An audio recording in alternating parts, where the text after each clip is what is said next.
उत्तर प्रदेश के संभल में स्थिति फिलहाल प्रशासन के नियंत्रण में है। एक अजीब सी शांति है जिसमें तनाव की बू आती है। बीते रविवार को इलाके में ऐसी हिंसा हुई जिसकी आग में पूरा इलाका धधक उठा। हिंसा के बाद पुलिस मामले में कार्रवाई कर रही है।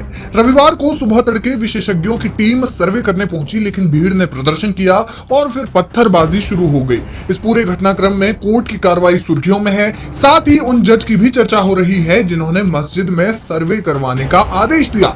जज का नाम आदित्य सिंह है जो चर्चा का विषय बने हुए हैं। इसलिए हम जानेंगे कि कौन है सिविल जज सीनियर डिवीजन आदित्य सिंह। संभल के चंदौसी की कोर्ट में तैनात आदित्य सिंह मूल रूप से उत्तर प्रदेश के ही मुजफ्फरनगर के निवासी हैं। कुछ 6 साल पहले उनका चयन जुडिशियल सर्विसेज के लिए हुआ था। उनकी पहली कार्यस्थली न्यायिक मजिस्ट्रेट सहारनपुर थी, जहां उन्होंने ज्वाइन किया बतौर सिविल जज जूनियर डिवीजन। इसके बाद अप्रैल 2019 में वे न्यायिक मजिस्ट्रेट बने। सरकारी सेवाओं में जैसे आमतौर पर ट्रांसफर होता रहता है, तो सहारनपुर से ट्रांसफर होने के बाद देवबंद में एडिशनल सिविल जज के तौर पर वे पहुंचे। इसके बाद जुलाई 2022 में उनका फिर से तबादला हुआ और वे सिविल जज जूनियर डिवीजन के तौर पर बिजनौर के चांदपुर में पहुंचे। अपनी बेहतरीन कार्यशैली के कारण 18 नवंबर 2023 को उनका प्रमोशन सिविल जज सीनियर डिवीजन के तौर पर हुआ और 21 नवंबर 2023 को उन्होंने कार्यभार संभाला। तब से वे चंदौसी में ही तैनात है। इस तरह ये उनका अब तक का करियर रहा है। आपको बता दें कि जामा मस्जिद मामले में दायर याचिका में दावा किया गया है कि संभल के एकदम बीचों बीच में सदियों पुराना श्री हरिहर मंदिर है जो भगवान कल्कि को समर्पित है। याचिका में यह भी दावा किया गया है कि जामा मस्जिद कमेटी द्वारा इसका गैर कानूनी तरीके से इस्तेमाल किया जा रहा है। इसके अलावा याचिका में यह भी कहा गया है कि संभल शहर का जिक्र कई हिंदू शास्त्रों में मिलता है और ये एक पवित्र स्थल है, और क्योंकि हिंदू शास्त्रों में इनका जिक्र मिलता है इसलिए भविष्य में भगवान विष्णु के कल्कि अवतार का आगमन यही होगा। याचिका में दावा किया गया है कि मध्य इतिहास में मस्जिद बनाने के लिए इस मंदिर को ध्वस्त किया गया था।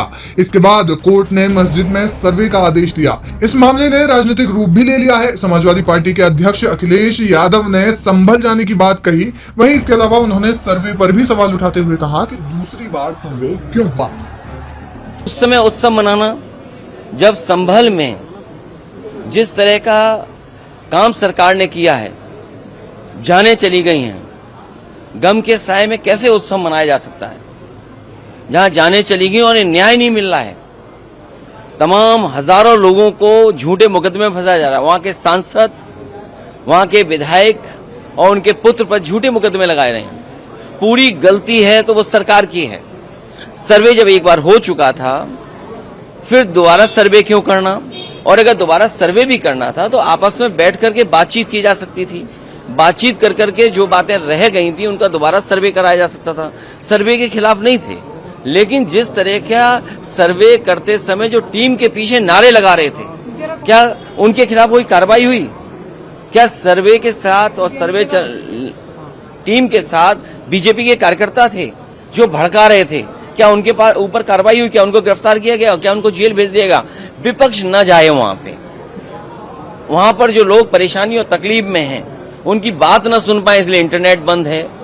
वहां पर कोई जा नहीं सकता है। हमारे दो लीडर ऑपोजिशन हैं, दोनों हाउस के, दोनों जाना चाहते हैं आज, लेकिन दोनों को जाने की परमिशन नहीं दे रहे हैं। अगर यहां से चल दें, मान लीजिए अभी गेट बंद कर देंगे। हमारे सभी सांसद चाहते हैं कि हम जाएं आज संभल। अगर हम संभल जाने के कहेंगे तो कहेंगे संविधान नहीं मानते, कानून नहीं मानते, सरकार का नहीं मानते। तो ये भारतीय जनता पार्टी के वो लोग हैं जो मन विधान से चलना चाहते हैं, संविधान से नहीं।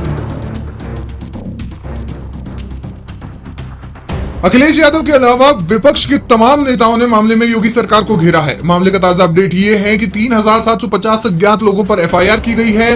वहीं 25 से 30 लोगों को गिरफ्तार किया गया है।